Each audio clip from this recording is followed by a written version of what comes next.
Being mindful with meditation.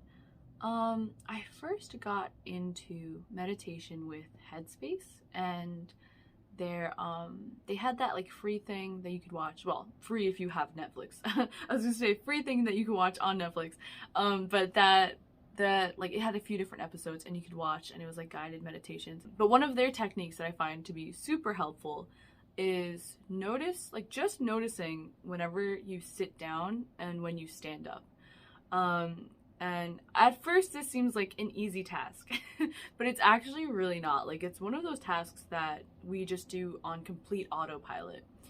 And I think the main goal of meditation is to help people be more present in their everyday lives, to not be as lost in thought and as holed away in our mind as we can be like 24/7 sometimes. And that's not to say that thinking or just being introspective is a bad thing, but I think that you should have designated times where you allow yourself to go into that deep thought and to fully let the thoughts unfurl themselves. Noticing when you're not being present helps you to be present in the moments that matter the most, and it helps you to not let life pass by so easily without you being like interacting with it. So I love my moments of deep thought and introspectiveness, my meditation moments. Meditation has been super helpful for me. Like, I didn't expect to see the results that I have seen. Meditation helps you to think about how you're thinking, which sounds like a mind first. When I started paying attention to my thoughts, I was able to notice the thought patterns and loops that I find myself stuck in a lot. And sometimes these are negative in nature and sometimes they're positive in nature. But I had been starting to notice them for the first time ever. With recognizing some of these negative thought cycles and emotions, meditation has been super helpful in helping me like follow the thought trail, I guess you could say, all the way back to the beginning. Like, where did this start? Like, when did this become so heavily ingrained in me? And it's helped me figure out a lot of stuff from like my childhood. Like, honestly, it helps me, like, I view things the way I view them now because of how I viewed them or how I was taught to view them when I was a kid. And there's a lot of things that are super ingrained in us that started from way back then that we don't even realize are still there.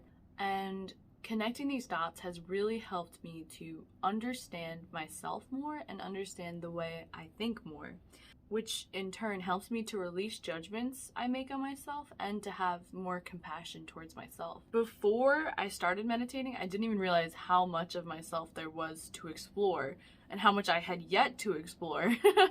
But the more I meditate, the more I'm like, I have a lot of thoughts going on. Sometimes there's these little like background thoughts that you really don't notice until you hone in on it. And you're like, wait, what are you saying? Say that louder. What? No, that doesn't make any sense. And as a result of these little like tiny breakthroughs I'm going through, like I feel like a different person. Like, I feel like I see things differently, and it's allowed me to be like happier as a person, like on the whole. And I definitely have way more self-love now. When I first started meditating, I realized how mean I was being to myself like all the time. For a large portion of my life, I've just been letting self-doubt and self-hatred like completely take over, which of course took my confidence and my self-love and the ability that I had to do things by myself without anyone else being present. It took that all away from me, and I really just wasn't confident in anything I was doing or saying, or just being felt like a hassle, you know? But in realizing how detrimental these lines of thoughts have been for me, it's been much easier to let them go. These negative emotions and thoughts, they don't serve me. They don't do me any good. So why should I let them hang around? All they serve is to make me feel bad about myself. And the longer I live as a person, as one does, the more that I realize, like, I am deserving of love and I am deserving of self-love. and I deserve to live my life the way I want to live it. And the way I want to live my life, it doesn't leave any room for negativity. So we say ta-ta. Of course, learning this and actually putting it into practice takes a lot of work and self-introspection. And I believe to fully release judgments on yourself, you have to try and release the judgments that you make on other people, because how are you gonna not judge yourself for doing something if you're still judging someone else for doing the same thing, you know? It's easy to view these notions at a base level, but to fully internalize them, fully put them into practice, you really have to cultivate that compassion for yourself and that self-love. This whole YouTube channel is the result of me having more self-love. I've always loved YouTube, and I have the confidence to make the videos, and I'm not as scared as I used to be of what people were going to think of the videos, what the reception was going to be like. Because I know that there are going to be people out there who might, like, they don't like this, and that's fine. Like, my content is not their jam, and I'm cool with that. I am being me to be me rather than to fulfill a slot in someone else's life.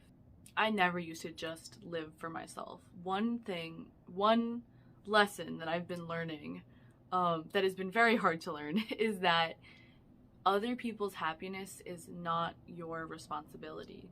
People are going to feel the way they feel, no matter the amount of good or bad in their lives. Sometimes people can't see the good in front of them, and that's something that they have to work on internally.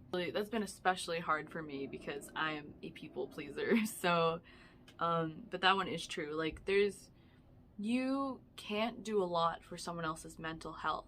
All you can really do is, like, advise them to go to therapy or advise them to start some kind of introspective journey. This can get tricky sometimes too, because sometimes when you trigger that sort of realization in people, they might look to you for their new direction, and they might always turn to you for help and start leaning really heavily on you.